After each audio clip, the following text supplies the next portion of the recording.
Buenos días con todos. Muchas gracias por su asistencia el día de hoy. Bueno, vamos ya a dar comienzo a esta charla que bueno, creo que va a estar interesante.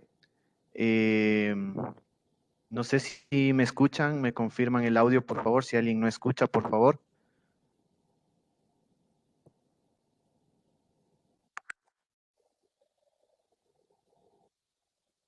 Perfecto, gracias. Gracias. Angie, tal vez tienes algo que acotar antes de comenzar, tal vez.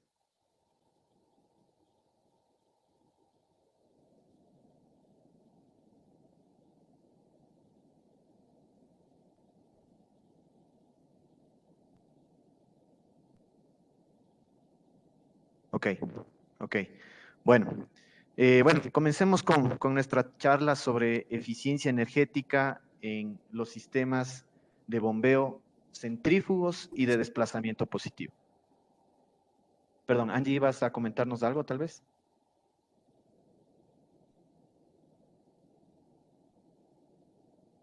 No, no se le escucha. Bueno, perfecto. Hola, buen día. Sí, ahí te escuchamos, Angie. ¿Cómo están? Buenos días. Sí, vamos a tener una sección de preguntas después de la presentación del ingeniero. Para todas las personas que deseen, pues las preguntas se podrán hacer una vez terminada la charla. Se dará una sección para todas las dudas que hayan tenido durante la presentación. Perfecto, muchas gracias, Angie. Muy amable. Bueno, como les mencionaba, vamos a hablar un poco sobre eficiencia energética en los sistemas de bombeo centrífugos y de desplazamiento positivo, ¿no? Lo que quiero en esta mañana es un poco orientarnos a analizar algunos aspectos fundamentales de la eficiencia energética en los sistemas de bombeo en general, tanto para bombas centrífugas como para bombas de desplazamiento positivo. Esto con el fin de qué? De que cuando nosotros como técnicos, ingenieros, jefes de planta, jefes de mantenimiento, jefe de proyectos, quisiéramos implementar un plan de eficiencia energética, podamos orientarnos desde las bases hasta arriba, ¿no? Entonces, la idea de hoy día es básicamente enfocarnos un poquito en los fundamentos de la eficiencia energética en los sistemas centrífugos, en los sistemas de desplazamiento positivo, analizar un poco desde el punto de vista mecánico, termodinámico, hidráulico, ¿no? Y también desde el punto de vista eléctrico, ¿no? Con esto quiero acotar y es importante mencionar, la eficiencia energética, no solo en los sistemas de bombeo, sino en cualquier sistema de de energía, la eficiencia energética no solo se limita a la parte eléctrica, eso es importante entender.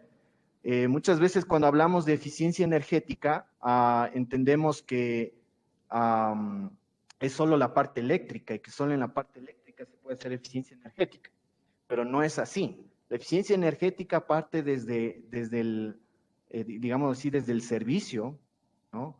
Hasta la generación de energía. ¿Qué quiere decir esto? Por ejemplo, en un sistema de calefacción, la eficiencia energética, yo comenzaría a realizar la eficiencia energética desde las fugas de calor, aislamientos térmicos, por ejemplo, el análisis de la conductividad térmica de algún material, el aislamiento térmico de algún material, hasta el consumo de corriente o el consumo de electricidad, ¿no? Entonces, la eficiencia energética parte desde el servicio, por decirlo así, que en este caso puede ser un tema hidráulico, un tema térmico, un tema mecánico, ¿no? Hasta la parte de generación de energía, ¿no? Y podemos irnos hasta muy aguas arriba, ¿no? En donde ya hablaríamos de generación eléctrica, transferencia de energía eléctrica. Bueno, es un largo proceso eso, ¿no? Pero, como les mencionaba, la idea de en este día es básicamente enfocarnos en cosas fundamentales para analizar la eficiencia energética de los sistemas de bombeo.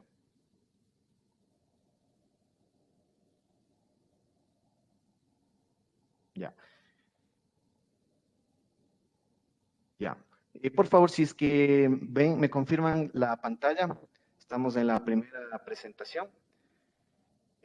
Bueno, como punto número uno es importante entender qué es la potencia y qué es la energía, ¿no? Entonces hay que diferenciar estos dos conceptos que están interrelacionados, pero al final del día son diferentes, ¿no? Entonces la potencia podemos definirla que es la capacidad o la cantidad de trabajo que se puede efectuar con una máquina o mediante una máquina o un sistema en un determinado tiempo, por unidad de tiempo, ¿sí?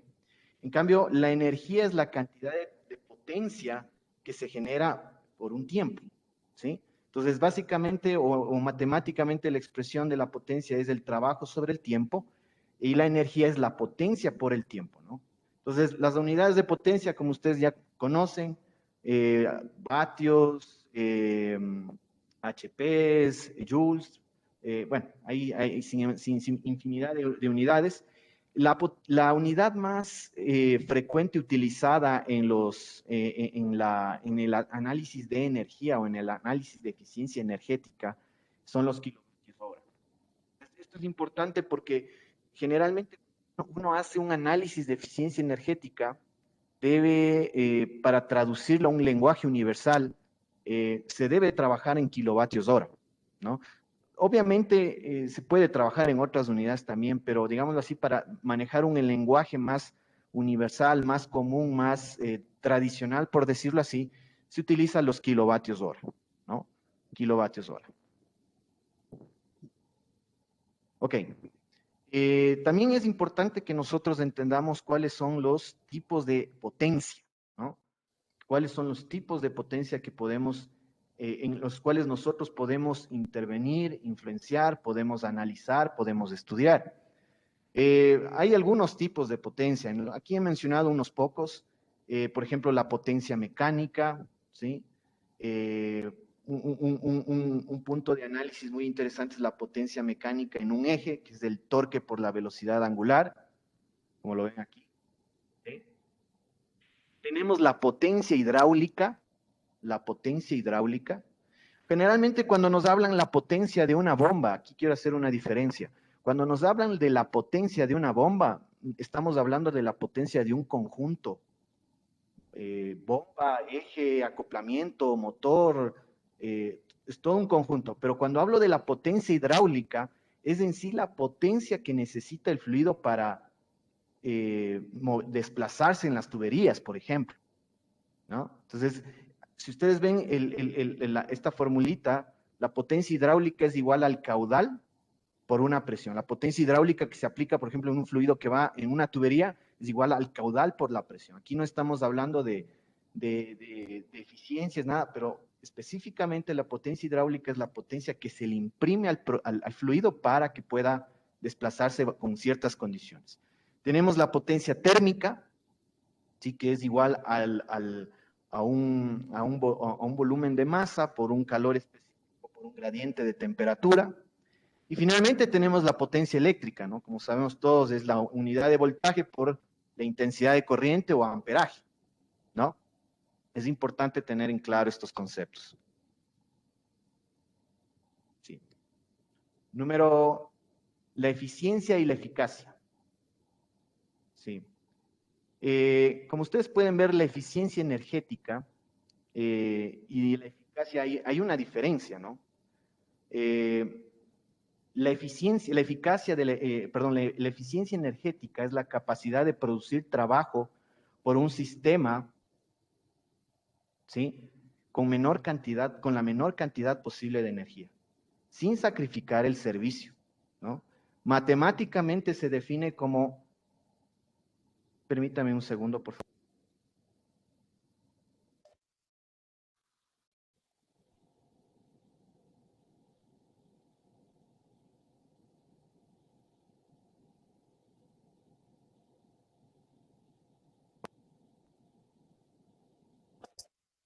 Perdón, mil disculpas. Bueno, como les comentaba, la diferencia entre eficiencia energética y eficacia, ¿no? Eficiencia energética es la capacidad de producir trabajo por un sistema con la menor cantidad posible de energía, ¿no? Sin sacrificar el servicio, ¿no? Matemáticamente se define como la potencia de salida versus la potencia de entrada. O la energía de salida versus la energía de entrada, ¿sí? Consideramos que la diferencia o la relación entre entre la potencia o la energía de entrada y salida, se refiere que existe una pérdida de energía en el sistema por calor, rozamiento, temperatura, bueno. Y la eficacia, en cambio, representa el nivel de cumplimiento del objetivo de un sistema o máquina, ¿sí? En relación a su función. Entonces, ¿qué quiere decir esto? Por ejemplo, si yo tengo un equipo en una planta industrial, se me ocurre una máquina, una prensa o una bomba mismo, pero le tengo ahí arrumada, porque no funciona, porque no me sirve, porque no o no cumple el propósito que yo tengo, para cual yo le he comprado esa máquina, ¿sí? Hablamos de que tal vez ese equipo no es eficaz. Posiblemente sea un equipo muy eficiente o no sea un equipo muy eficiente, pero no es eficaz porque no está cumpliendo el propósito por el cual se adquirió ese equipo o por el cual está ese equipo ahí en la planta, ¿sí? Entonces, representa el nivel, la eficacia representa el nivel de cumplimiento del objetivo, ¿no? Sin importar o independientemente de los recursos utilizados, ¿no? Un ejemplo medible de la eficacia de un sistema o de una máquina es el índice de disponibilidad del equipo, ¿no? Que es igual a las horas totales de trabajo menos las horas de paro sobre las horas totales de trabajo.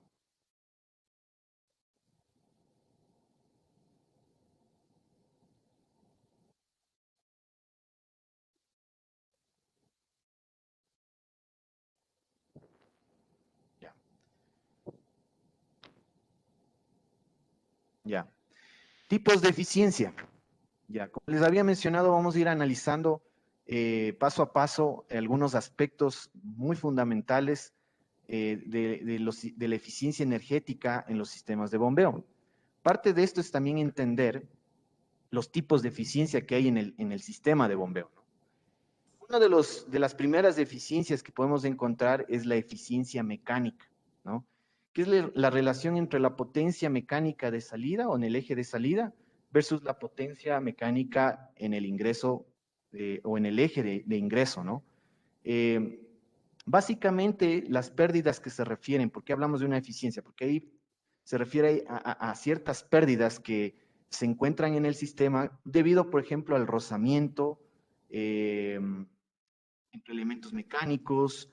Y el rozamiento puede estar relacionado con, por ejemplo, la masa de los engranes, en este caso, como la imagen, o la grasa, la masa, perdón, de un rotor, el volumen, ajustes, tolerancias, alineación, esto es muy importante entender. Un sistema mecánico que no está bien ajustado, bien alineado, bien lubricado, es un sistema ineficiente y se está perdiendo energía en el sistema mecánico. ¿Sí me explico? Entonces, aquí vemos que ya no solo nos enfocamos a la parte eléctrica, sino que estamos viendo que un sistema mecánico, no eléctrico, un sistema mecánico mal alineado, mal ajustado, con mucho rozamiento, mal lubricado, genera pérdidas de energía, ¿no? Entonces, es importante considerar esto. Otro punto es la eficiencia eléctrica, ¿no? La eficiencia eléctrica, que es la relación que existe entre la potencia eléctrica generada sobre la potencia eléctrica disponible para ser transformada en trabajo mecánico o en energía térmica. ¿Por qué, por ejemplo, aquí no he puesto un motor como un ejemplo de eficiencia eléctrica como tal? Porque el rato que nosotros transformamos la energía eléctrica en energía mecánica en un motor eléctrico, existe pérdidas de energía por el mecanismo. Hay una eficiencia mecánica también en el motor eléctrico, ¿no? Pero ¿qué ejemplo he puesto aquí? Como ustedes pueden ver, pongo aquí una fuente de energía eléctrica, no sé, puede ser una represa o una termoeléctrica, no sé, algún sistema de generación eléctrica, ¿sí? Y el momento de que sale energía de este sistema o de la fuente, salimos tal vez con un voltaje, un amperaje y salimos con una potencia. Pero el rato que llega al punto 2, posiblemente nos llegue con otro voltaje, otra intensidad de corriente y por ende otra potencia. Entonces, se perdió energía en el sistema de transmisión. Uno de los ejemplos más claros de eficiencia eléctrica, o donde se puede analizar la eficiencia eléctrica de un sistema, es en los sistemas de transmisión.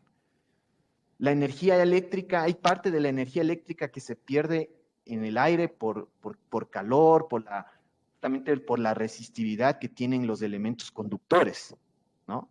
Entonces, podemos hablar de una eficiencia eléctrica, digamos, de un sistema de transmisión de energía eléctrica, ¿no? Podemos recordar un poco la física, sabemos que la potencia calórica, ¿sí? O el efecto Joule que se genera en los cables de conducción eléctrica, ¿no es cierto?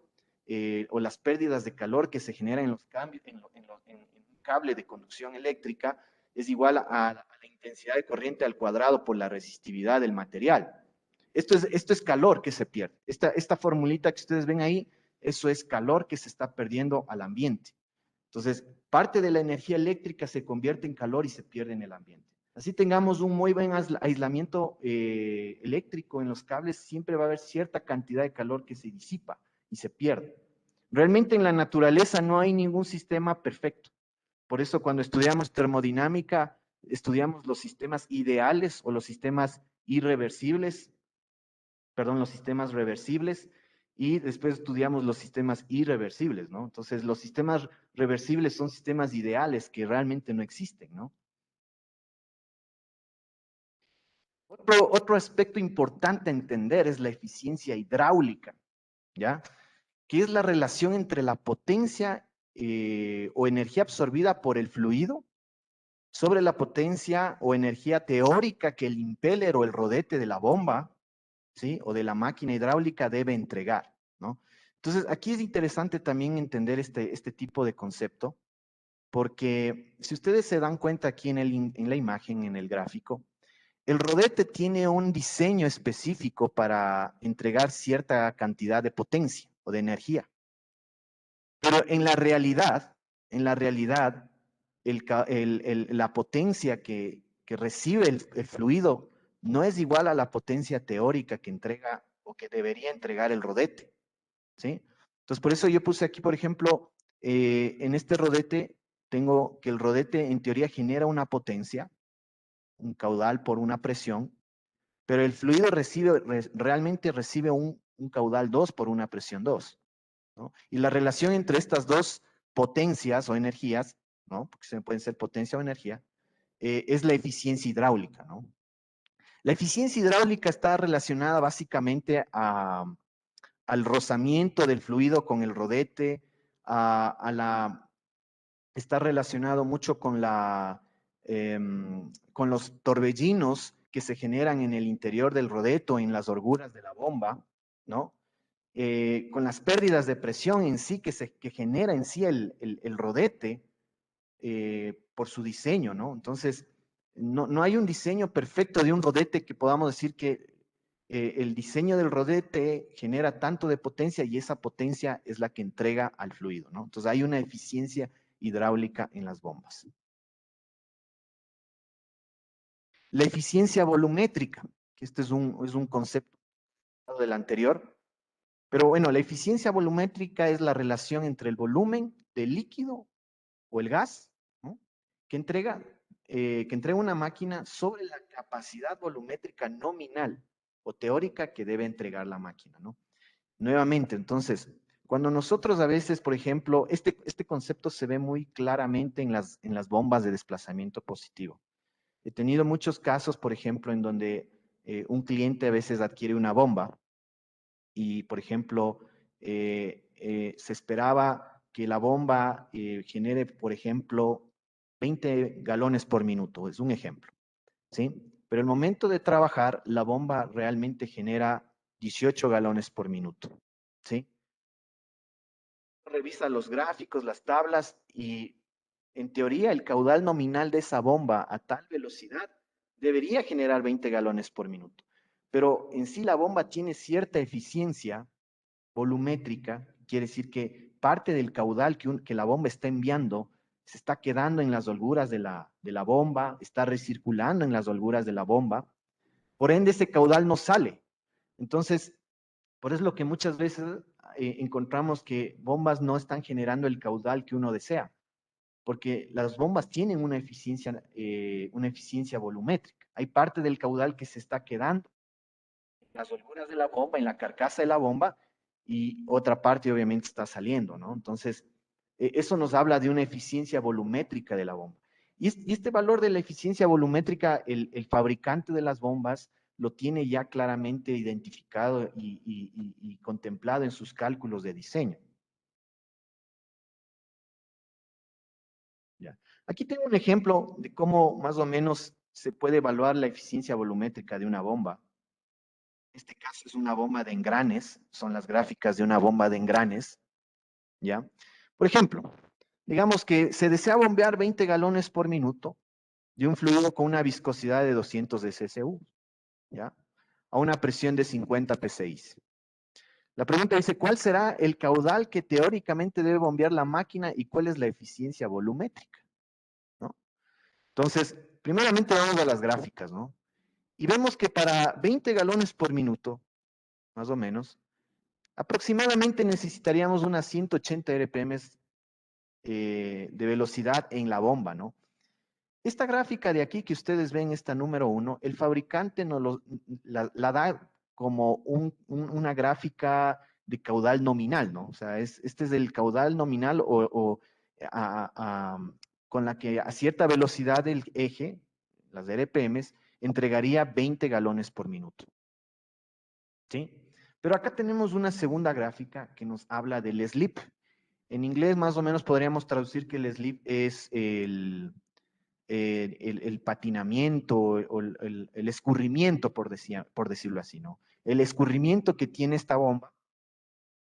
En esta gráfica podemos ver que a 200 SSU de viscosidad, o sea, vemos que la viscosidad influencia en el escurrimiento, en la eficiencia volumétrica, la viscosidad de un producto, ¿no? Entonces, a 200 SSU y con una presión de 50 psi, vemos que el caudal que se escurre aproximadamente es un galón por minuto, ¿sí? Entonces, ¿qué quiere decir esto? Que el caudal nominal de la bomba para generar los 20 galones por minuto debería ser el caudal real que yo necesito, o sea, los 20 galones por minuto, más este galón por minuto, un galón por minuto, entonces nos da 21 galones por minuto. Entonces, ¿qué quiere decir esto? Que para yo, más o menos decirlo así, para yo seleccionar esta bomba y que pueda bombear 20 galones por minuto reales, yo necesito dimensionar la bomba o seleccionar la bomba tal que me pueda entregar 21 galones por minuto. Entonces quiere decir que en la velocidad de giro de la bomba podrá ser tal vez unos 185 RPM, hasta unos 190, que me entregue un poquito más de caudal para poder cumplir eso, ¿no? Ahora, esa diferencia entre el caudal nominal, perdón, el caudal real y el nominal, podríamos determinar que es como la eficiencia volumétrica de esa bomba bajo esas condiciones de presión y viscosidad, ¿no? Entonces aquí, por ejemplo, si dividimos el caudal real sobre el caudal nominal, la eficiencia volumétrica de esta bomba sería aproximadamente 95.23%. ¿Sí? Y esto realmente, bueno, en las bombas de desplazamiento positivo es frecuente encontrar este tipo de gráficas donde nos indica el escurrimiento que hay en el interior de la bomba, ¿no? Algunos fabricantes proveen este tipo de gráficas, de curvas, pero por ejemplo en el caso de las bombas centrífugas, no. Generalmente el fabricante ya nos entrega una gráfica, una curva para seleccionar la bomba simplemente con la potencia al freno, o sea, la potencia al eje, ¿no? El fabricante ya contempla todos estos aspectos de eficiencia mecánica, volumétrica, hidráulica, ¿no es cierto? Y simplemente nos dice, mira, para tal bomba necesitas tal motor eléctrico y punto. Pero hay fabricantes, en el caso particular y mucho más extendido, en el caso de los fabricantes de bombas de desplazamiento positivo, sí encontramos este tipo de gráficas, ¿no? Entonces, importante analizar esto. ¿Ya? La eficiencia total de una bomba, ¿sí? Cuando hablamos de la eficiencia hidráulica, eficiencia mecánica y eficiencia volumétrica en una bomba, por ejemplo, podemos hablar de la eficiencia total, ¿sí? En el caso, bueno, de una bomba, la eficiencia total de un sistema, de un cuerpo de una bomba se ve afectada por la multiplicación de las eficiencias involucradas. Esto es en la transmisión de energía desde el rodete hasta el fluido, hasta, hasta la eficiencia volumétrica y mecánica de la bomba, ¿no? Entonces, la multiplicación de estas tres eficiencias nos da como resultado la eficiencia interna o la eficiencia total de la bomba. Si nosotros dividimos la potencia hidráulica en esta formulita de aquí, si nosotros dividimos la potencia hidráulica para la eficiencia total o interna de la bomba, tenemos la potencia al eje de la bomba. Y generalmente esta potencia al eje es lo que nos dicen las gráficas muchas veces. Cuando vamos a seleccionar una bomba, el fabricante nos indica generalmente la potencia al eje. ¿Sí? El fabricante de por sí en muchas ocasiones ya nos, ya determina estos valores de eficiencia hidráulica, mecánica y volumétrica en el interior de la bomba y ellos simplemente nos entregan la potencia al eje, ¿sí? La potencia al eje de la bomba, ¿sí? Pero sin embargo, ¿por qué es importante analizar?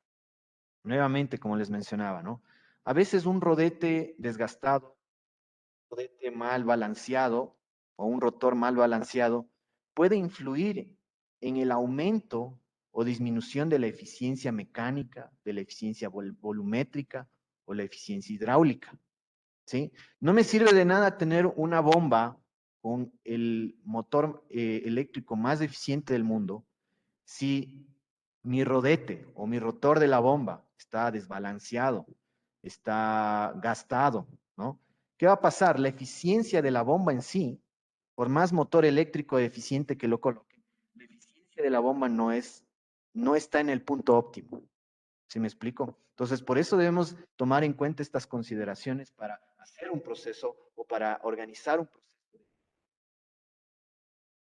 Un gráfico en donde nos indica toda la potencia de entrada para la rueda de trabajo, por la rueda de trabajo, ¿sí? Por el eje de la bomba. Y vemos que después de perderse energía en estos aspectos volumétricos, mecánicos, hidráulicos, esta es la eficiencia total que realmente se transmite al fluido, ¿sí? Que se transmite al fluido.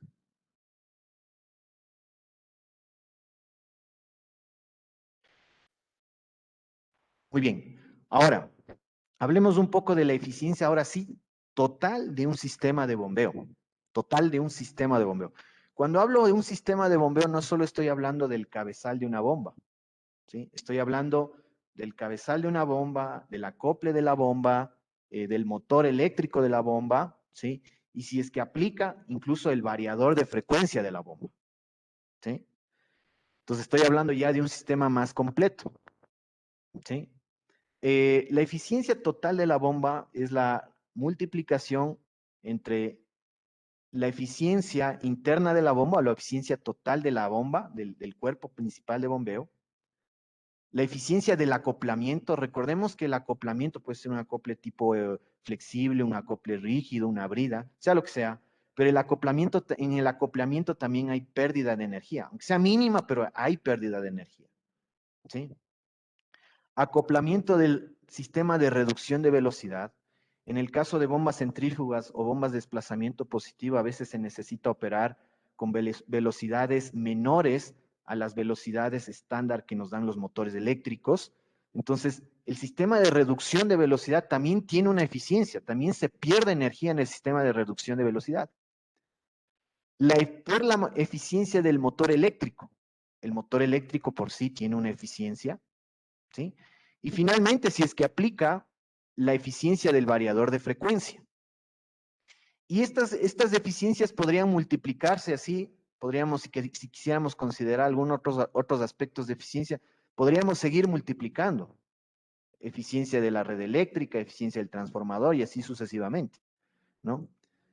Eh, Aquí es importante acotar algo. Alguien me decía alguna vez que un variador de frecuencia no tiene eficiencia. El variador de frecuencia también consume energía, y también hay una pérdida de energía por calor, por temas de conductividad en el variador de frecuencias. Si ustedes analizan un catálogo de un variador, el variador le va a decir la eficiencia del variador. Es una eficiencia mínima, hablamos tal vez de un 1%, hasta un 3% tal vez, pero se puede considerar en el cálculo de la eficiencia total del sistema de bombeo. ¿Sí?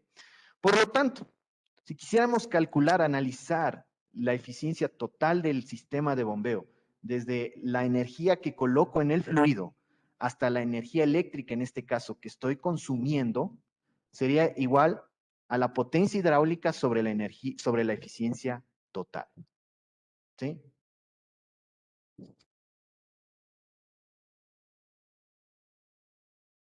Aquí podemos ver unos gráficos, un gráfico, perdón, de cómo se va dispersando la energía, tanto la energía que se aprovecha como la energía que se pierde.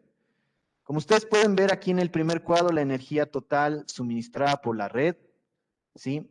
Que pasa al variador de frecuencia. Por el variador de frecuencia se pierde cierta cantidad de energía. Después del variador de frecuencia pasamos al motor eléctrico, que también pierde cierta cantidad de energía. Después pasamos al reductor de velocidad o al sistema de reducción de velocidad. Puede ser un reductor de velocidad en granes, o puede ser un sistema de reducción por poleas, bandas, piñones, cadenas. Eh, Vemos que también hay una pérdida de energía en el acople o en el acoplamiento, ¿sí? Vemos que también hay obviamente, como lo habíamos mencionado, una eficiencia, perdón, una energía que se pierde en sí dentro de la bomba por temas mecánicos, volumétricos e hidráulicos. Y finalmente tenemos la energía que consume el fluido, en este caso, en una bomba, ¿no? Y este mismo principio, obviamente, no solo se aplica en las bombas, ¿no? Se puede aplicar en cualquier máquina realmente. O sea, este concepto de pérdidas de energía y eficiencia se aplica en cualquier máquina realmente. Aquí tengo una imagen de un par de bombas, de un par de sistemas de bombeo, por decirlo así, ¿no? En donde se contempla todos los sistemas que hemos visto, ¿no? Por ejemplo, bueno, aquí no se ve el variador, pero aquí podemos ver el motor eléctrico. En el motor eléctrico hay una pérdida de energía por obvias razones. En el reductor de velocidad hay una pérdida de energía también por causas mecánicas. En el acoplamiento también hay una pérdida de energía por causas mecánicas, como lo hemos visto. Y tenemos finalmente la bomba, ¿no? Y como les había mencionado, en la bomba también tenemos cierto nivel de pérdidas de energía por las diferentes, por temas mecánicos, volumétricos o hidráulicos, ¿no? Igual aquí tenemos un ejemplo de un sistema de bombeo, un armado, igual es una bomba de engranes. Perdón, la bomba de acá arriba es una bomba de pistón circunferencial, marca Waukesha, que es uno de los equipos que nosotros distribuimos. Acá abajo tenemos una bomba de engranes Viking, que es igual una de las marcas que distribuimos. Igual, tenemos aquí, bueno, el sistema, el motor eléctrico, el reductor de velocidad, acoplamiento y la bomba, ¿no?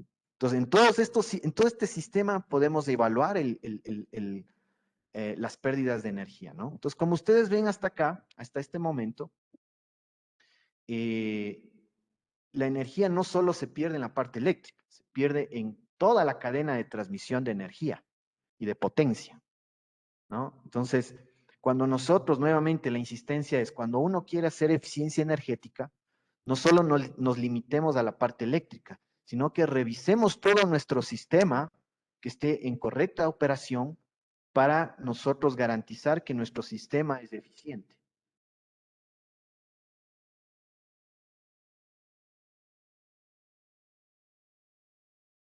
Perdón. Aspectos que afectan la eficiencia energética en una bomba. Bueno, antes de ver algunos aspectos, yo creo que es importante analizar los potenciales de ahorro energético en los sistemas de bombeo. ¿Qué quiere decir el potencial de ahorro energético? Quiere decir que de toda la energía que yo pudiera ahorrar o que podría ahorrar en un sistema, cuando haga eficiencia energética, hay ciertos porcentajes que se distribuyen dentro de los elementos del sistema. Por ejemplo, en el caso del potencial de ahorro energético en bombas y ventiladores centrífugos, podemos decir que el 10% del peso de ahorro, del peso de eficiencia energética y ahorro se radica en los motores eléctricos, ¿sí? Apenas es el 10%, ojo, miren, en todo el peso de ahorro energético, solo el 10% se relaciona a la parte eléctrica, ¿ya? Un 30% en la mejora de la transmisión de potencia. He tenido la oportunidad, yo trabajo ya casi 6 años he trabajado y he tenido la oportunidad de ingresar a plantas industriales y es frecuente a veces ver sistemas de transmisión de potencia deteriorados, mal alineados, desgastados, ¿no? En un sistema así, previo a hacer una inversión de eficiencia energética, nuestra recomendación sería, oye, primero sería bueno que mejoremos nuestro sistema de transmisión de potencia. Pongamos bandas nuevas, poleas nuevas, eh, ajustemos, alineemos, balanceemos el sistema de transmisión para que la transmisión de potencia sea la más efectiva posible y no haya pérdidas innecesarias en la transmisión de potencia. Finalmente, en los ventiladores y bombas centrífugas, el mayor peso de ahorro energético o de oportunidades de ahorro energético tenemos en trabajar en el punto de mayor eficiencia del equipo, con el apoyo de un variador de frecuencia, una válvula de control. ¿Sí? Aquí entra el tema de los variadores de frecuencia para los ventiladores centrífugos y bombas centrífugas, ¿no? Sabemos, tal vez tenemos ya algún conocimiento, incluso ya hemos visto aplicaciones donde una bomba centrífuga se vuelve muy eficiente cuando nosotros logramos regular el punto de operación con el variador de frecuencia. ¿Sí? En esta parte de aquí es donde más peso en ahorros energéticos podemos encontrar. ¿Sí? Entonces, la recomendación sería que si vamos a hacer eficiencia energética en un equipo centrífugo, es primero determinar el punto de operación adecuado o que se requiere. O sea, el punto de operación estamos hablando de qué caudal y qué presión se requiere en la bomba, estrictamente por el usuario. Y con este punto, nosotros con el variador de frecuencia ajustamos la frecuencia de velocidad del rotor para que el consumo energético sea el mínimo. Recordemos que la velocidad de giro de un rotor es proporcional a la potencia, es directamente proporcional. Entonces, ¿qué quiere decir esto? Que mientras más velocidad, más consumo energético. Menos velocidad, menos consumo energético. ¿Sí? En el caso de las bombas de desplazamiento positivo, hay una pequeña diferenciación entre los pesos de ahorro energético o los potenciales de ahorro energético. De igual manera, en los motores eléctricos un 10%, en la mejora de la transmisión de potencia un 30%, como lo había mencionado. Trabajar en el punto de operación adecuado con la bomba, con un variador de frecuencia, con una válvula, un 20%. Y en la mejora de la eficiencia mecánica, volumétrica e hidráulica de la bomba, el 40%. En el caso de las bombas de desplazamiento positivo, por ejemplo, es muy frecuente ver eh,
Ya me di cuenta.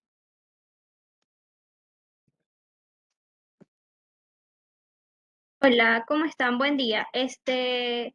Denos un momento, lo que pasa es que hubo una pequeña interferencia y el ingeniero ya lo estamos solucionando, entonces en un minuto el ingeniero se conecta. Igual, les invitamos a que por favor escriban sus dudas en el chat para que él los pueda atender.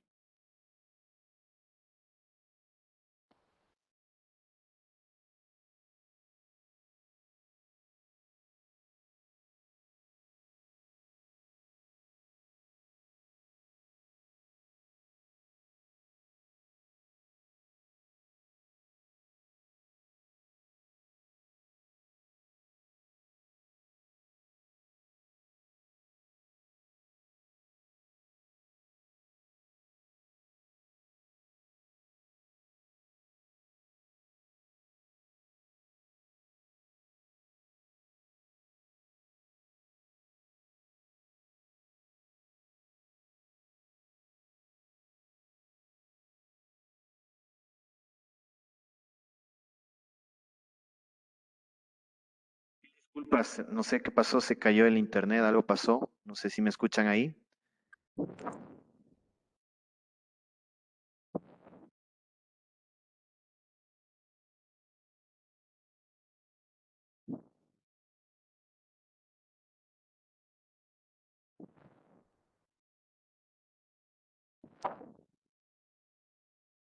Mm,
Ahí se puede ver la presentación. No sé si me confirman, por favor. Perfecto. Muchas gracias. Bueno, como les había mencionado, bueno, aquí tenemos los potenciales de ahorro, ¿no es cierto? Estaba por el final, en donde el 40% de posibilidades para hacer ahorros energéticos lo encontramos en la eficiencia mecánica y volumétrica, mejorar la eficiencia mecánica y volumétrica eh, e hidráulica de la bomba. Y como les mencionaba, por ejemplo, en las bombas de desplazamiento positivo es muy común ver este tipo de afectación. Por ejemplo, aquí he puesto las bombas peristálticas. Las bombas peristálticas, tal vez para los que no tengan conocimiento, es una bomba que utiliza el principio de la peráltasis, que es el principio que utiliza el, el esófago, ¿no? Que es mover un producto o un fluido mediante la constricción de una manguera, en este caso, ¿no? Es, para los que no tengan, para los que no tengan conocimiento, estas mangueras son muy conocidas, por ejemplo, en las diálisis de sangre, ¿no? Vemos un ejemplo de aplicación muy frecuente ahí. Pero, sin embargo, bueno, aquí vemos en esta imagen una bomba de clase industrial, ¿no? Tipo industrial, ¿no? ¿Cómo sabemos que la eficiencia de esta bomba está disminuyendo, la eficiencia volumétrica o la eficiencia mecánica? Generalmente sucede porque la manguera comienza a desgastarse y ya no logra el momento que uno quiere transportar el fluido mediante este efecto de comprimir o de estreñir de la manguera, eh, no se logra hacer del todo, ¿no? Entonces, la manguera permite una recirculación interna del fluido, por lo que la eficiencia volumétrica de la manguera se va disminuyendo, ¿no? Entonces ahí se ve muy claramente cómo la eficiencia mecánica y volumétrica de la bomba comienza a disminuir, ¿no? Y obviamente el usuario dice, bueno, ¿sabes qué? No me está dando el volumen suficiente la bomba, aumentemos la velocidad. Entonces, recordemos, aumento de velocidad es igual a aumento de consumo energético, aumento de potencia o aumento de demanda de la potencia, ¿no? En el caso, por ejemplo, de una bomba de engranes, por ejemplo, cuando los engranes comienzan a desgastarse, las tolerancias comienzan a aumentar, entonces la eficiencia volumétrica de la bomba disminuye, ¿no? O cuando no está bien balanceado el rotor, ¿no? O en el caso de una bomba centrífuga, cuando no está bien balanceado el rotor, la eficiencia mecánica hidráulica disminuye, ¿no? Entonces, nuevamente volvemos a lo que ya hemos conversado, de que es importante analizar la eficiencia desde el punto de servicio, ¿no? Entonces, si una bomba no está trabajando mecánicamente, volumétricamente de la manera adecuada, los ahorros energéticos que podemos conseguir van a ser muy pocos versus eh, seguir una secuencia de mejoras en todo el proceso de transmisión de energía, ¿no?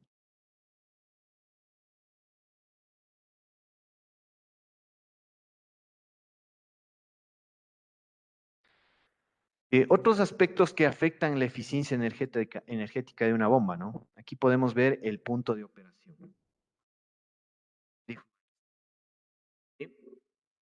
Eh, Cuando una bomba trabaja en el punto de operación seleccionado o en el punto de operación adecuado, se torna menos eficiente, ¿sí? Es menos eficiente. Aquí, bueno, nace ya la idea o los conceptos de usar un variador de frecuencia. Pero de todas maneras, es importante analizar que cuando compremos una bomba centrífuga en este caso, o analicemos la eficiencia de una bomba centrífuga, primero partamos por el punto de operación. Analicemos el punto de operación requerido y analicemos la eficiencia en ese punto. Y después de eso, bueno, tomemos medidas como para, digámoslo así, medidas como para mejorar la eficiencia, ¿no? Pero es importante ajustar el punto de operación adecuado a la bomba centrífuga, ¿no? Aquí tenemos un ejemplo, en este caso, por ejemplo, el punto de operación de esta bomba es 100 galones por minuto a 30 metros de columna de agua, ¿no es cierto? Nosotros vemos que en esta bomba, para este punto de operación nos recomienda que a esta bomba le maquinemos el impeller o reduzcamos el impeller desde 139 milímetros hasta 129 milímetros de diámetro, ¿no? Para que se ajuste este punto de operación, ¿sí? Ahora, puede haber el caso en que la bomba no tenga un impeller maquinable, donde no se pueda reducir el diámetro del rodete. En ese caso, lo que haríamos con un variador de frecuencia, bajar la frecuencia, ¿sí? Hasta para que nos pueda dar esta curva de operación, ¿sí? Lo podríamos hacer, ¿no? Recordemos que como el variador de frecuencia bajamos las RPMs, ¿sí? Si bajamos la frecuencia hasta este punto, bajamos la frecuencia, vamos a tener otra curva de operación de la bomba, ¿no? Otra curva de rendimiento de la bomba, ¿no? Entonces lo podríamos hacer con un variador. Pero bueno, digamos que en este caso yo he reducido el impeller de la bomba, ¿sí? Y se me ha ajustado a una eficiencia del 63%. Si nosotros multiplicamos o calculamos la potencia hidráulica en este punto, vemos que apenas es 2.5 HP, 100 galones por minuto por 43 PSI, dividido para 1715, este es un factor de conversión nada más, nos va a dar aproximadamente 2.5 HP. Si dividimos para 0.63, nos va a dar una potencia consumida en el eje, o una potencia que requiere en el eje, de 3.9 HP, casi 4 HP.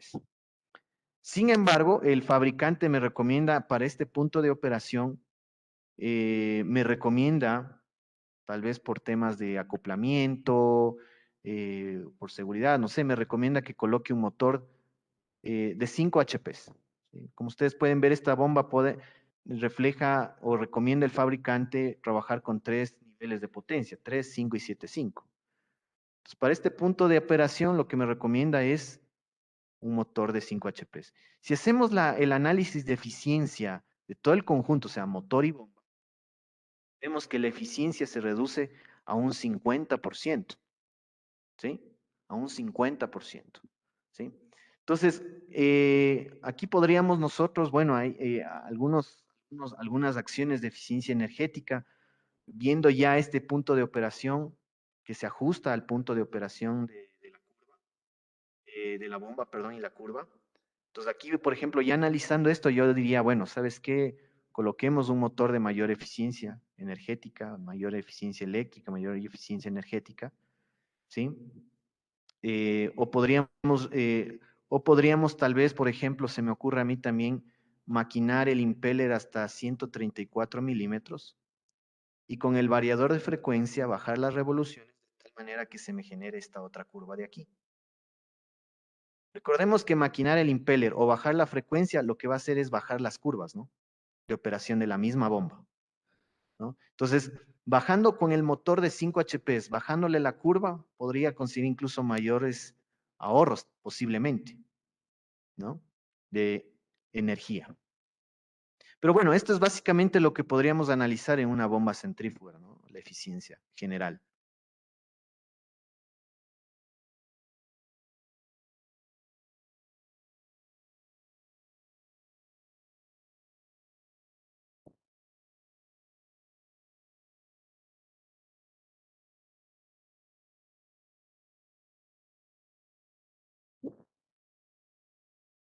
Ya.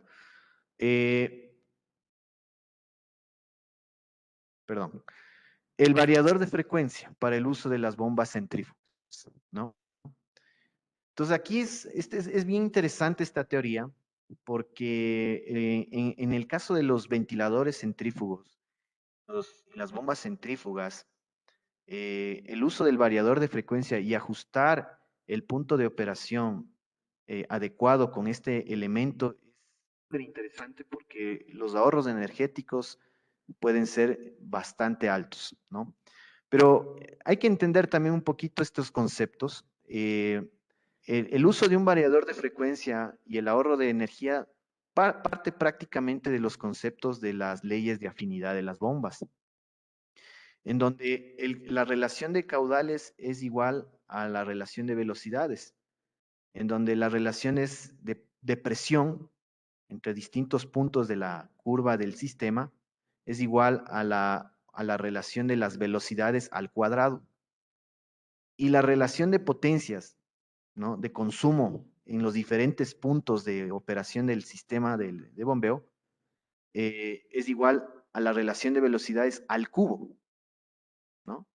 Entonces, si nosotros, por ejemplo, queremos ajustar nuestro punto de operación, por ejemplo, como en esta gráfica, el N2, reduciendo la velocidad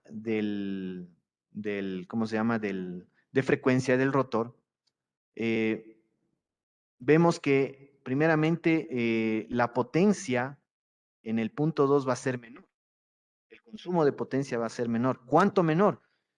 Puede llegar a ser hasta un 50% menos de consumo de energía, de potencia, ¿no? Aquí al reducir la velocidad un 20%, o sea, al reducir con el variador de frecuencia un 20% la frecuencia de rotación del rotor de la bomba, el flujo se reduce en un 20% aproximadamente, porque este es casi directamente proporcional. Y por ende la potencia y el consumo eléctrico se puede reducir hasta en un 50%. Por ejemplo, aquí vemos, si se reduce un 20% la frecuencia, o sea, del 100% a un 80%, vemos que la potencia se redujo hasta un 50%, ¿no? Esto es por las leyes de afinidad, porque eh, la curva de desarrollo de la potencia de una bomba es exponencial al cubo, ¿sí? Entonces, podemos ver cómo existe un gran potencial de ahorro de energía en el uso del variador, ajustando el punto de operación.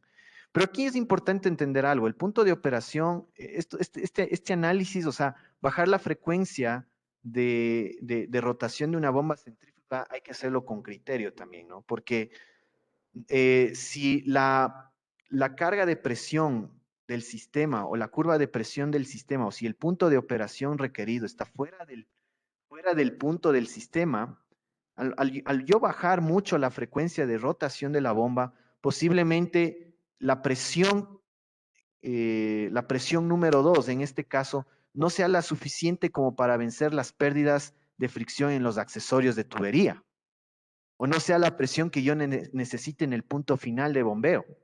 Entonces hay que hacerlo con un criterio. No puedo bajar la frecuencia hasta el punto que a mí me da la gana. Tengo que verificar y analizar cuánta pérdida de presión se necesita para vencer las pérdidas de presión por accesorios, longitud de tubería, en el sistema de tubería, y analizando eso, verificar hasta cuánto yo puedo bajar la frecuencia de rotación, ¿no? Entonces es importante tomar en cuenta eso, ¿no? No se puede bajar hasta infinitamente la velocidad, sino que hay que bajar hasta un punto en donde la presión sea lo suficiente para vencer las pérdidas.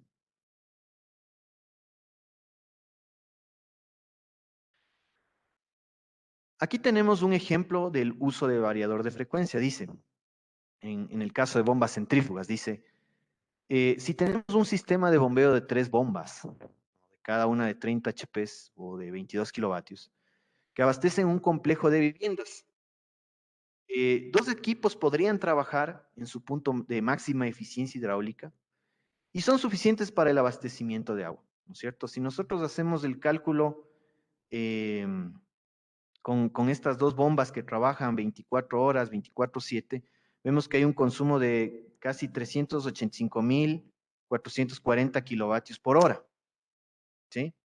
Pero, ¿qué pasaría si colocamos la tercera bomba a trabajar, pero las 3 bombas las hacemos trabajar a su 60% de capacidad nominal de caudal, ¿sí? O su 60% de capacidad de rotación, de frecuencia de rotación del eje, ¿no? Entonces, aplicamos las formulitas que ya vimos anteriormente, esta de aquí, la relación de potencias es igual a la relación de velocidades al cubo. Si nosotros aplicamos esa formulita, vemos que el consumo energético, así sean 3 bombas, pero al 60% aproximadamente, el consumo energético durante el año va a ser de 166.219 kilovatios hora. Si, digamos, hacemos una relación ya con costos, con precios, vemos que podemos ahorrar en este caso, ¿no?, hipotético, podríamos ahorrar hasta casi $20,000 anuales de consumo de energía, ¿sí? Entonces, aquí es donde entra lo interesante de los variadores de frecuencia en los sistemas de bombeo. Los ahorros de energía son significativos. En el caso de las bombas de desplazamiento positivo, bueno, el tema del uso de variador de frecuencia es también, nos puede ayudar mucho a regular nuestro punto de operación, ¿sí? Pero el consumo de, digámoslo así, el punto de operación, el caudal y el caudal y la presión son relativamente directamente proporcional al consumo de potencia, ¿no? ¿Sí? Entonces, en el caso de los sistemas de bombeo de desplazamiento positivo, no tenemos un nivel de ahorro como lo tendríamos en las bombas centrífugas, ¿no? Pero sin embargo, el ajustar el punto de operación va a hacer que no consumamos energía innecesaria en el motor eléctrico, ¿no?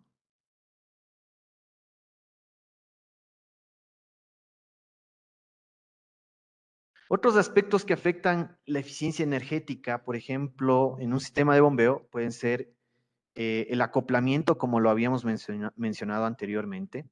Un acople flexible, cuando es nuevo, puede llegar hasta un 98% de eficiencia.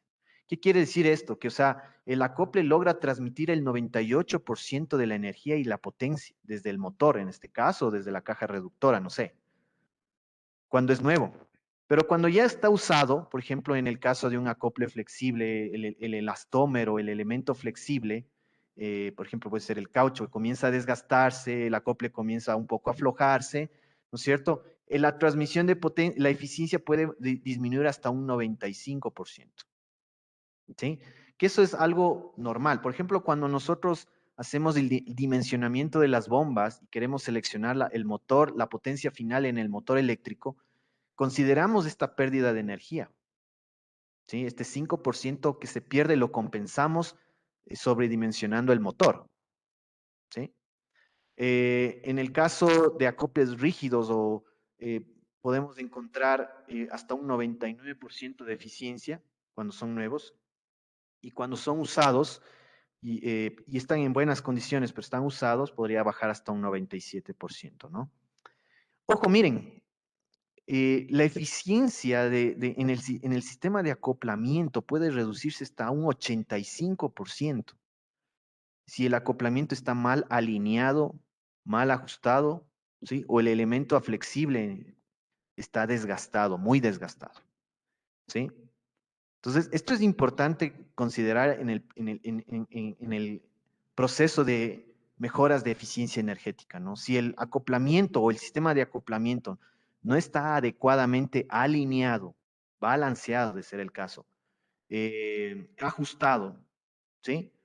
Puede llegar a haber pérdidas de energía de hasta el 85%. Y nuevamente volvemos, puedo tener el motor más eficiente del mundo, el motor eléctrico más eficiente del mundo, pero si está mal acoplado mi sistema, estoy perdiendo casi un 15% de la energía en el acoplamiento.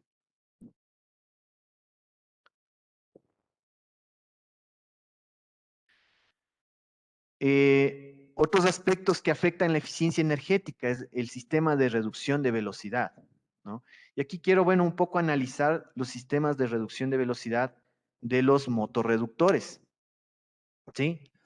Es importante analizar estos aspectos. ¿Por qué? Porque mecánicamente la energía se pierde, puede perderse mucha energía en el sistema de transmisión mecánica o de reducción mecánica. Por ejemplo, vemos aquí que los reductores, por ejemplo, de engranes helicoidales, sean lineales o coaxiales, o angulares, como en este caso, pero también son de engranes helicoidales, dependiendo de las etapas de reducción de velocidad, la eficiencia varía, ¿no? Entonces, un reductor con más etapas de reducción de velocidad se disminuye su eficiencia hasta un 90%. ¿Qué quiere decir esto? Que 10% de la energía o de la potencia que transmite el motor eléctrico se está perdiendo en forma de calor. Ojo, y esto es en condiciones eh, adecuadas, ¿no? O sea, me refiero a una buena lubricación, buenos ajustes, un buen acoplamiento, ¿no? Entre el motor y la caja reductora, ¿no? Pero si no está bien lubricada la caja reductora, por ejemplo, la eficiencia puede disminuir, ¿no? Puede disminuir la eficiencia y bajar tal vez, no sé, hasta un 85, 80%, dependiendo. En el caso, por ejemplo, de los reductores sin fin corona o corona sin fin, la eficiencia tiene mucha relación también con el nivel o el ratio o la relación de reducción de velocidad del reductor.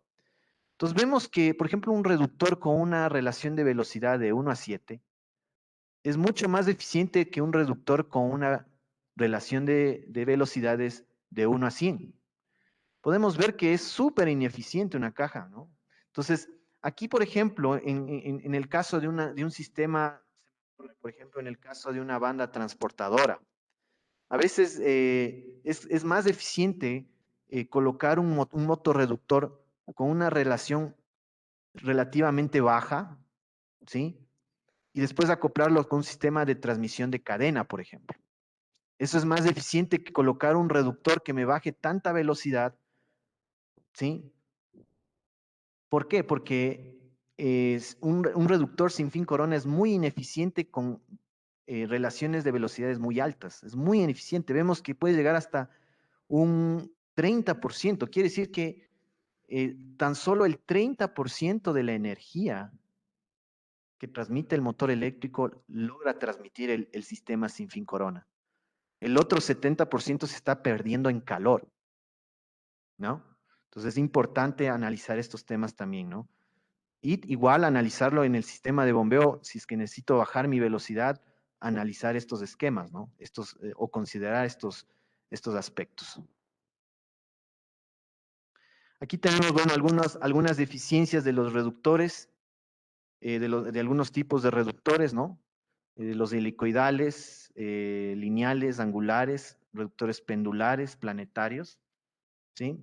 Vemos que en sí los reductores de helicoidales y planetarios son los de mayor eficiencia, ¿no? Y recordemos, mientras menos etapas de reducción de velocidad, ¿sí? Es más eficiente la caja reductora. Pero también pueden haber otros sistemas de reducción de velocidad, no solo reductores, ¿no? Sino también sistemas de poleas y bandas. Por ejemplo, un sistema de poleas y bandas cuando es nuevo, su eficiencia ya puede llegar hasta un 95%. Un sistema usado sin mantenimiento podría llegar hasta un 85% de eficiencia. Ojo, ¿no? En el caso de los piñones y cadenas, la eficiencia es un poquito más alta. En sistemas nuevos puede llegar hasta un 90 o 98%, pero en sistemas usados y sin mantenimiento, sin lubricación, puede bajar hasta un 85% también. En un sistema de cardán, cuando las bombas tienen acoplamiento por cardán, por ejemplo, aquí vemos un tractor con un sistema de cardán que acopla este tipo de bomba, ¿no? Eh, con totalmente alineado puede alcanzar hasta un 98%, con un desalineamiento podría llegar hasta un 90%. Igualmente, estos aspectos es importante considerarlos en el momento de hacer eficiencia energética. Aquí, bueno, tengo algunas causas que disminuyen la eficiencia en un sistema de transmisión de potencia o de energía, ¿no? Por ejemplo, en el caso del eje o de la flecha, cuando está flexionado o desgastado, genera vibración y puede ser un 10% del total de pérdidas de energía, podría considerarse un 10% a veces, ¿no? En el caso del acoplamiento, como les decía, si está bien mal acoplado, podríamos llegar incluso hasta un 50%, ¿sí? Alguna vez tuve una experiencia con una bomba vertical multietapas eh, que tenía que llegar a 120 psi de presión. Y el rato de hacer las pruebas, la bomba no llegaba a más de 90 psi y no llegaba y no llegaba y no llegaba. Entonces, una vez revisando bien la bomba, desarmando y armando la bomba, determinamos que estaba mal acoplada entre el eje del motor y el acople de la torreta de esta bomba vertical multietapas. Por este mal acoplamiento, la bomba no lograba llegar a los 120 psi. O sea, había una infinidad de pérdidas de energía por el mal acoplamiento. ¿Sí? Entonces, es importante eso.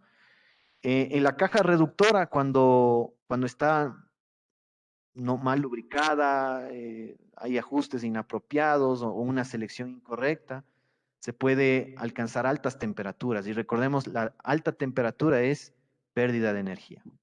Cuando un elemento se recalienta demasiado, estamos hablando de que existe pérdida de energía. Se está perdiendo energía y por algún lado se nos está escapando la energía. Podría ser hasta un 30%, ¿no? En el caso de las bases de las bombas, como habíamos visto en el ejemplo anterior, las bombas que se acoplan sobre una base metálica, si la base no está bien construida, no es sólida, puede producirse vibraciones. Y estas vibraciones también pueden generar pérdidas de energía, las vibraciones. Cuando una base metálica o de una bomba no está bien diseñada, no está bien armada, no está bien ajustada, puede generar vibraciones el sistema.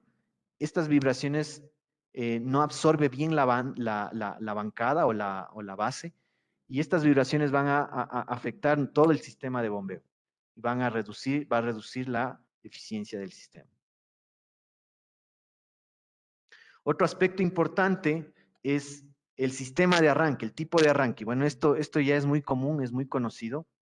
Dependiendo del tipo de motor, se recomienda. Nosotros recomendamos que con motores de 10 HP en adelante siempre se utilice al menos un arrancador suave. ¿Por qué? Como ustedes pueden ver, miren, el arrancador suave, al momento de arrancar el motor, no genera los picos de corriente como otros tipos de arranque. Tal vez en motores de bajas potencias, tal vez no es muy perceptible el consumo de energía en estos picos en el arranque, pero en motores de 10 HP en adelante sí es considerable. ¿Sí? Entonces vemos que el arrancador suave, cuando arranca, va consumiendo corriente proporcionalmente al arranque para llegar a la velocidad nominal, ¿no? Entonces, a diferencia de un sistema de arranque directo, miren la diferencia que existe entre el consumo de corriente hasta estabilizarse, ¿no? Arranca proporcionalmente, se eleva un poco al final, pero luego se estabiliza. Pero comparado, por ejemplo, con un arranque directo, es mucho más eficiente colocar un arrancador suave. Además que un arrancador suave protege el motor, ¿no? Aquí tenemos otras comparaciones, por ejemplo, un sistema de arranque estrella-triángulo, ¿no es cierto? Arranque directo. Pero como ustedes pueden ver, el arranque más eficiente, el sistema de arranque más eficiente, pero claro, es más costoso, es el variador de frecuencia. El variador de frecuencia va regulando la cantidad de energía en el arranque hasta estabilizarse en la carga nominal, ¿sí? Eh, como bueno, les había mencionado, bueno, el variador de frecuencia es necesario en equipos centrífugos, como bombas, ventiladores, para ajustar en el punto de operación, ¿no?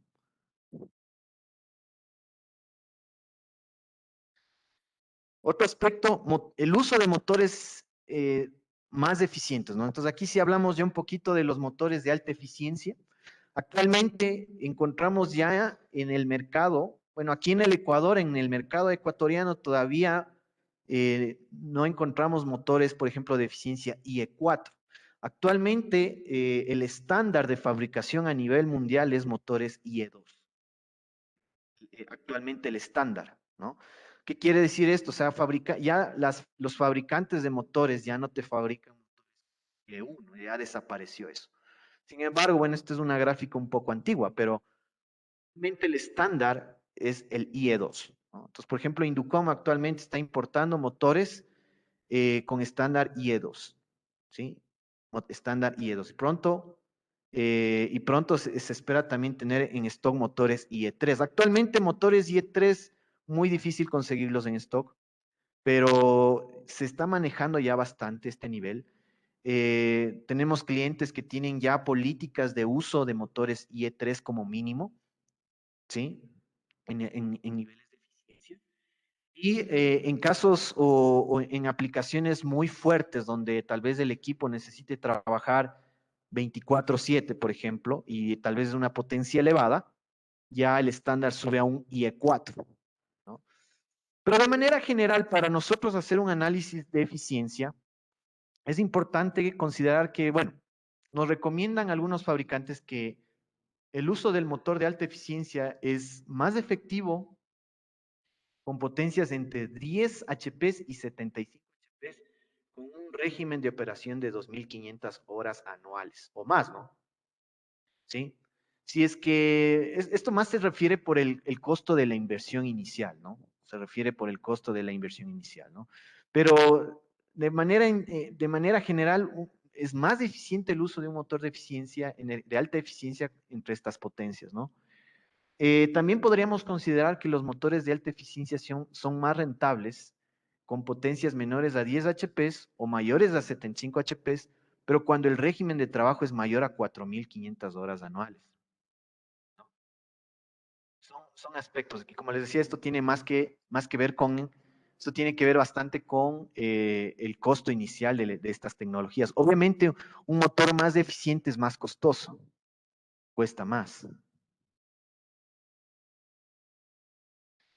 Actualmente podemos ya incluso encontrar ya disponible en el mercado, tal vez no en el mercado ecuatoriano, pero sí, por ejemplo, en Europa, motores de reluctancia síncronos IE5, ¿sí? Es, digamos así, es la última tecnología que podemos encontrar en motores eléctricos. Y esta tecnología es muy interesante porque ya no tiene el típico embobinado, o sea, ya no es un motor de ¿cómo es? No es un motor de inducción, ya no se generan, eh, ya no se generan corrientes parásitas en el embobinado. Por tal, el motor es mucho más eficiente, ¿no? Entonces aquí tenemos una gráfica de cómo el motor asíncrono reduce las pérdidas de energía en los conductores del rotor, ¿sí? Una característica de estos motores es, por ejemplo, que reduce la generación del calor hasta en 10 grados centígrados, ¿no? Recordemos que menos calor es menos energía perdida, ¿sí? Estos motores, por ejemplo, bueno, trabajan exclusivamente con variador de frecuencia. El variador de frecuencia es el que regula la energía sobre el motor, ¿no? Entonces, estos motores ya no son como los de inducción. Estos motores de aquí requieren un variador de frecuencia, porque con la frecuencia o con el variador específico de estos motores, yo regulo el flujo magnético hacia electromagnético hacia el motor, ¿sí? Por tanto, evito tener pérdidas innecesarias. Otra característica de estos motores, por ejemplo, es que el nivel de eficiencia IE5 cumple con la eficiencia del variador y del motor. O sea, las dos eficiencias multiplicadas cumplen el nivel de eficiencia IE5, ¿no? Otra característica importante es que estos motores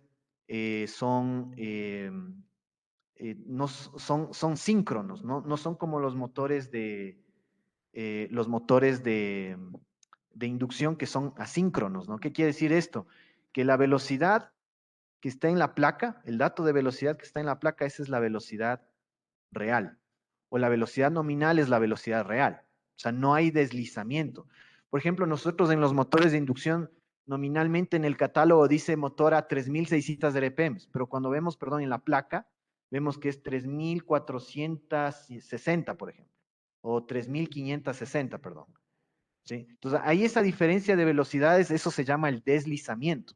En cambio, en estos motores no hay eso. O sea, aquí entrega los 3.600 RPM porque entrega las 3.600 RPM.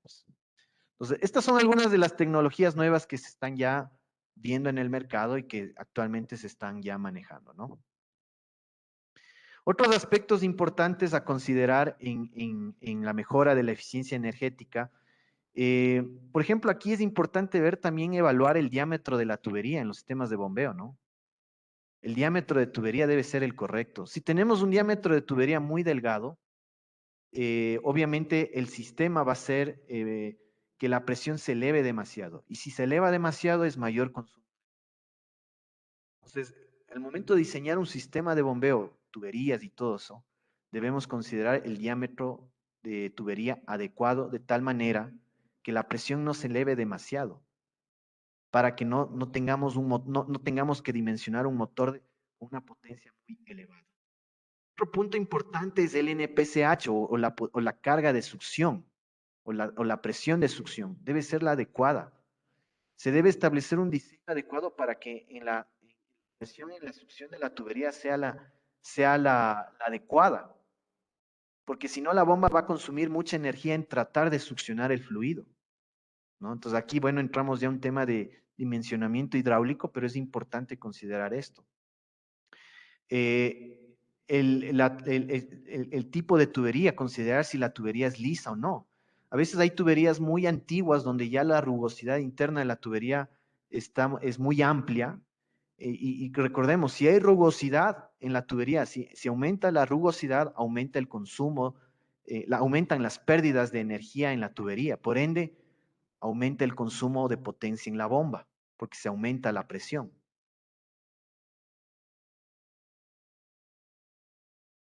Aquí podemos ver, bueno, unas gráficas de cómo se comporta un sistema, la carga de succión de una bomba. Eh, es importante que también, bueno, en las bombas, particularmente en las bombas de desplazamiento positivo, se ve muy frecuentemente esto.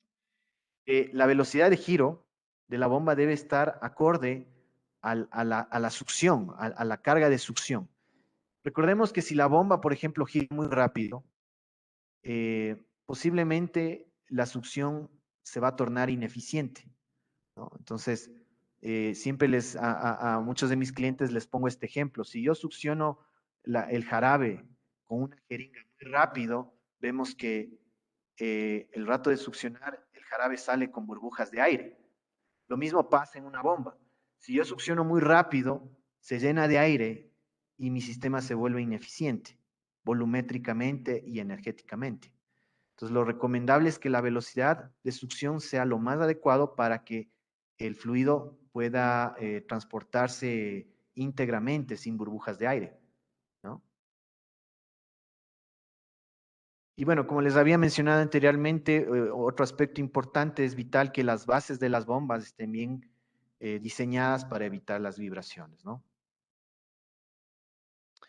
Y bueno, ya en la parte final, eh, ¿cómo nosotros podemos enfocarnos a un proceso de auditoría energética en un sistema de bombeo o en sistemas de bombeo?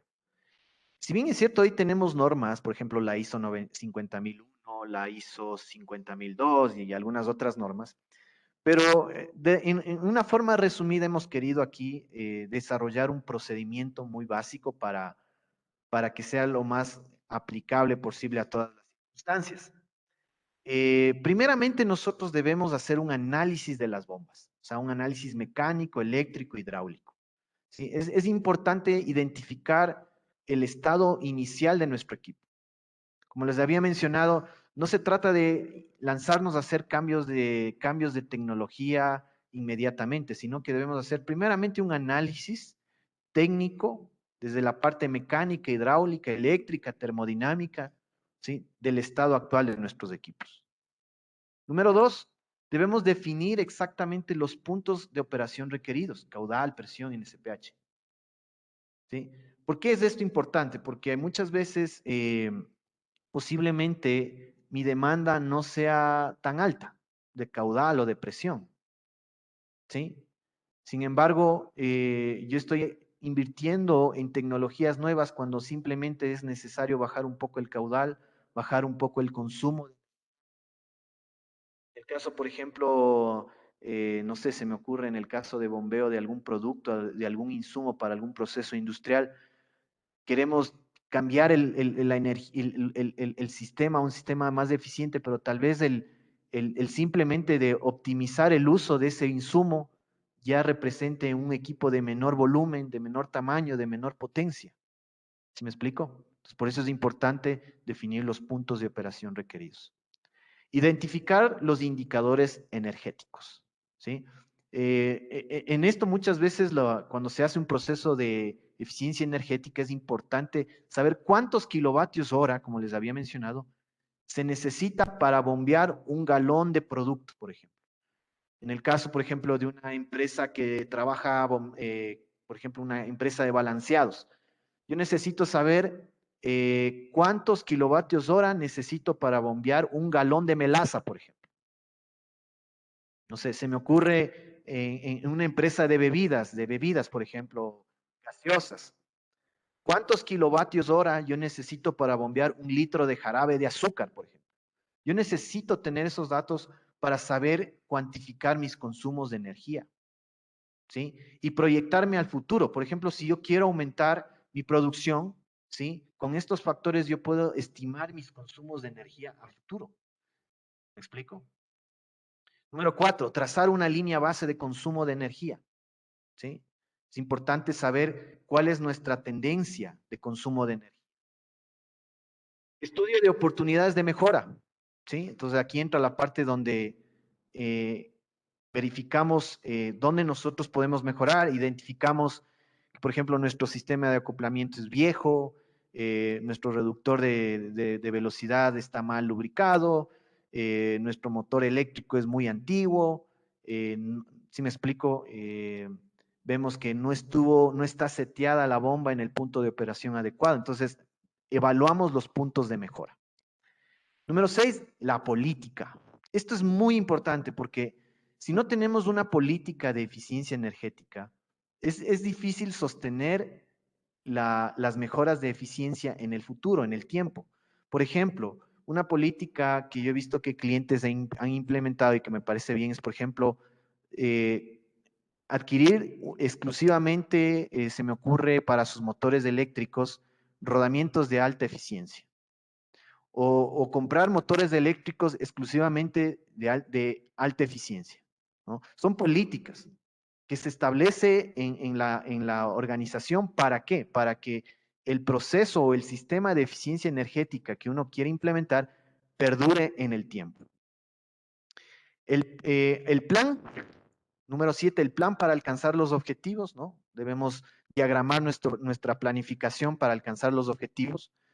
Número 8, analizar nuestro retorno de inversión, en qué tiempo podemos recuperar la inversión que se colocó en comprar tal vez motores más eficientes, un sistema nuevo de transmisión, posiblemente un equipo nuevo, una bomba nueva. Analizar nuestro presupuesto para las mejoras y finalmente la ejecución del proyecto.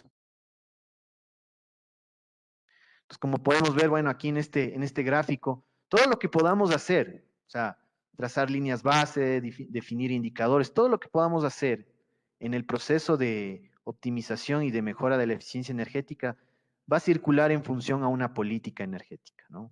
Creo que esto es lo más importante porque no sirve de nada tener motores de alta eficiencia por aquí, por allá, por acá motores viejos, tengo aquí un sistema muy eficiente, pero por acá tengo un sistema que se me está cayendo a pedazos. Entonces, no me sirve eso. O sea, por eso es importante tener una política para ir progresando y ir mejorando poco a poco o continuamente mis sistemas de bombeo en este caso, y no solo de bombeo, sino sistemas en general, sistemas mecánicos, térmicos, hidráulicos, neumáticos en general. Bueno, y finalmente, bueno, aquí tengo yo un ejemplo de análisis de eficiencia energética, como nosotros lo hemos hecho en algunas ocasiones.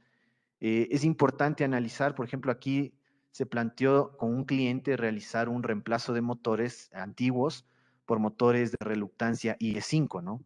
Entonces, aquí podemos ver las potencias nominales, eh, la eficiencia actual del motor antiguo, la eficiencia del variador, y vemos de los regímenes de trabajo, y bueno, al final del día vemos que más o menos estos motores, nominalmente podríamos decirlo, cargados al 100%, generan como aproximadamente $167,000 de consumo de energía en dólares, ¿no? Considerando que el costo de la energía es 0,085 centavos, perdón, dólares por cada kilovatio de hora de energía consumida. Vemos que aquí son $167,000 de consumo eléctrico en estos 10 motores, por ejemplo.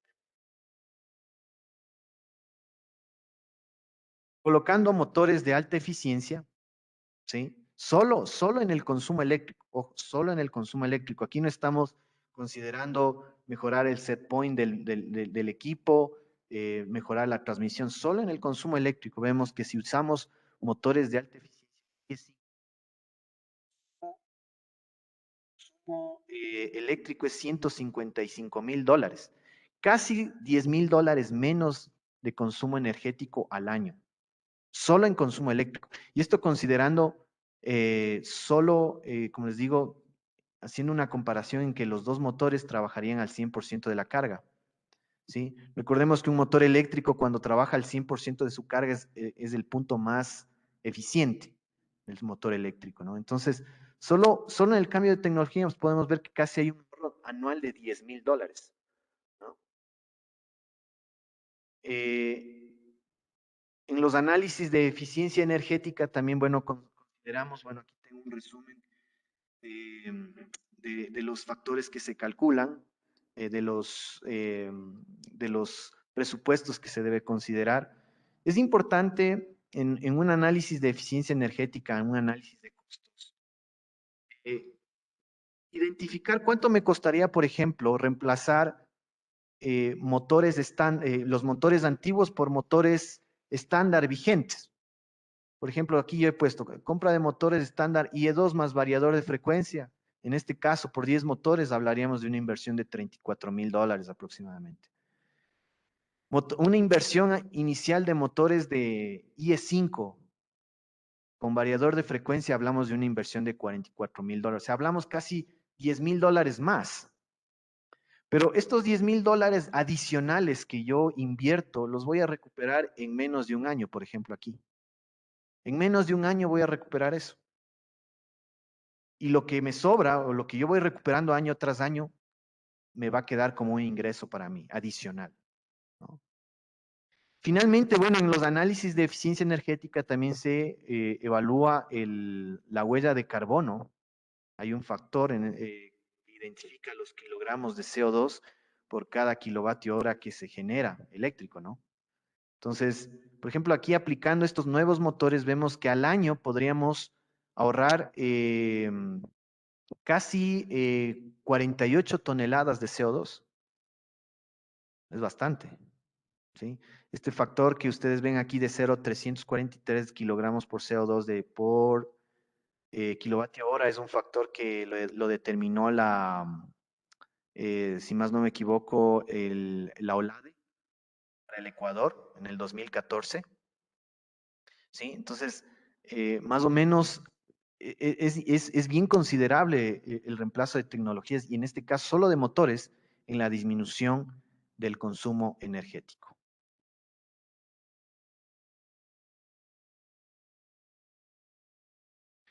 Listo, muchas gracias. No sé si tenemos algunas preguntas.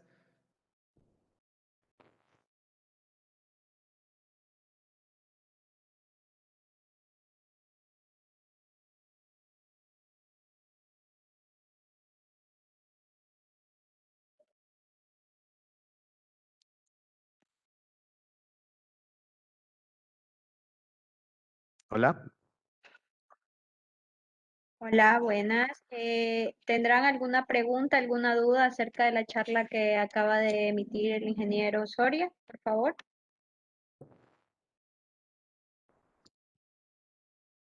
Ahí vi una pregunta, no sé si me puedes ayudar, Angie. Claro, a ver, el ingeniero Rodrigo Alvarado está consultando si en un sistema de presión constante con VDFS y transductor de presión sería recomendable hacer. ¿Qué sería recomendable hacer? Trabajar cada bomba hasta el 66% de su velocidad y si necesita más presión, arrancar la siguiente bomba.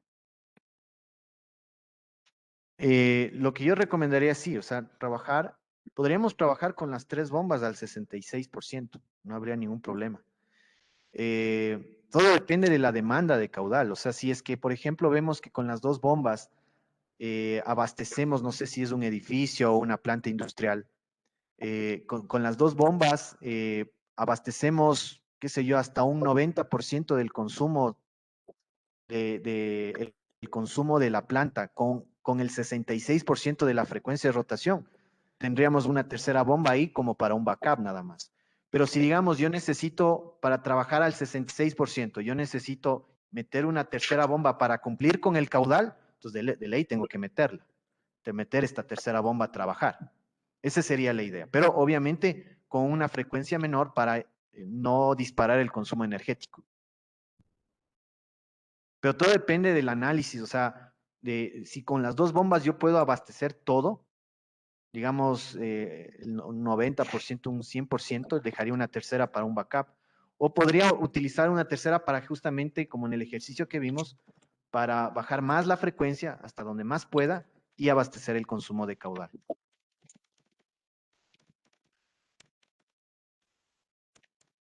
Listo.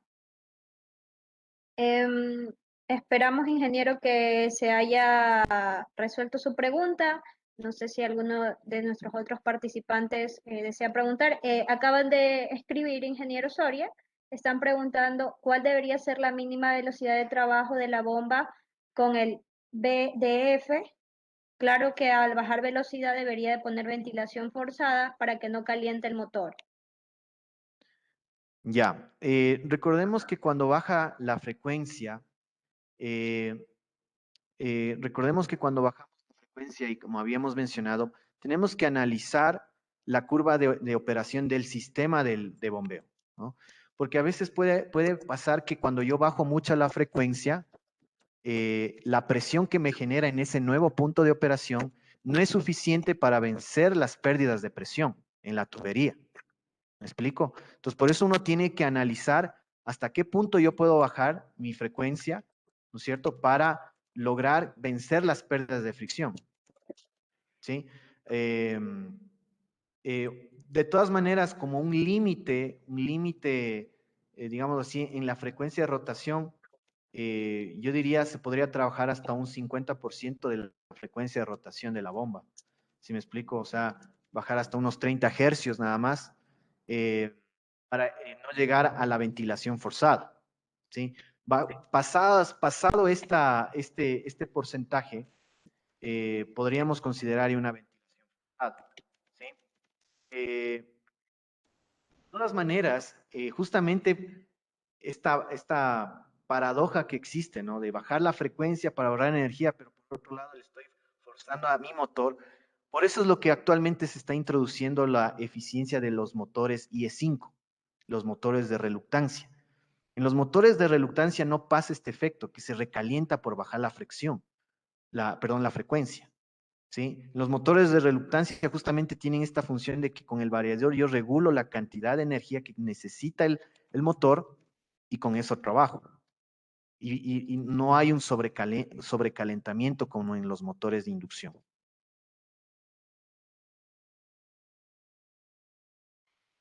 Listo. Estaban haciendo otra pregunta, ingeniero. ¿Con fluido agua podríamos despreciar las pérdidas por fricción para la eficiencia energética? No, no. Generalmente el bombeo de agua, y bueno, aquí voy a hablar de unos términos de hidráulica, generalmente el bombeo de agua se realiza en una zona, con una zona o un tipo de fluido turbulento. Cuando hay turbulencia, perdón, cuando hablamos de un fluido turbulento, hablamos de que la velocidad del fluido dentro de la tubería es alta. Y recordemos que las pérdidas de fricción en los accesorios es un factor por la velocidad al cuadrado. Entonces, generalmente en los fluidos de muy baja viscosidad, como el agua, alcohol, generalmente se maneja velocidades altas de bombeo, velocidades altas dentro de la tubería. Por ende, las pérdidas de fricción en los accesorios sí son considerables. En cambio, cuando hablamos de un fluido de alta viscosidad, generalmente y siempre la velocidad de transporte en la tubería son velocidades bajas. Y como es una velocidad baja, es un fluido laminar. Entonces, como la velocidad es baja, hablamos de menos de 1 metro por segundo, o sea, hablamos de un 0,5, 0,8 metros por segundo. Si elevamos 0,5 metros, 8 por segundo, 0,5 metros por segundo al cuadrado, me va a dar una fracción más pequeña. Entonces, en los fluidos, como conclusión, en fluidos con régimen turbulento, sí se considera las pérdidas por fricción en los accesorios. En los fluidos con régimen laminar, se puede despreciar.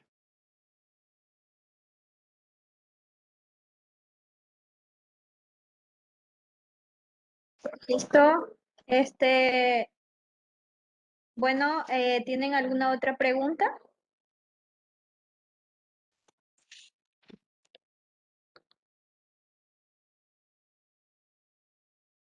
Parece que no, ingeniero. Entonces, deseamos agradecerles a todos por haber sido partícipes de este webinar. Les recordamos que nos pueden visitar en nuestra página web para que puedan ver todos los equipos que el ingeniero acaba de nombrar y de esa manera pues ustedes puedan conocer más y así, igual ahí está el número del ingeniero, el correo donde le pueden escribir en el caso que tengan alguna otra duda. Les agradecemos mucho y que tengan un excelente día. Perfecto, muchas gracias a todos, gracias por el tiempo y estamos a las órdenes. Gracias a todos.